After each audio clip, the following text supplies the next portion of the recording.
Hello everyone, welcome back to Tech AI. Today I'll tell you how to copy and paste in the Windows 10 command prompt. The upgraded command prompt in Windows 10 is much simpler. Let's see how to do it.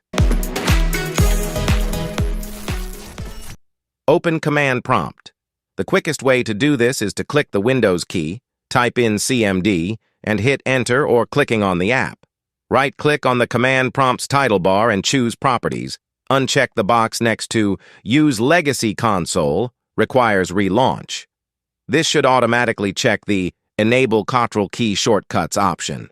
Click OK. Now you can select text using your mouse or the keyboard. Hold down the Shift key and use the left or right arrows to select words.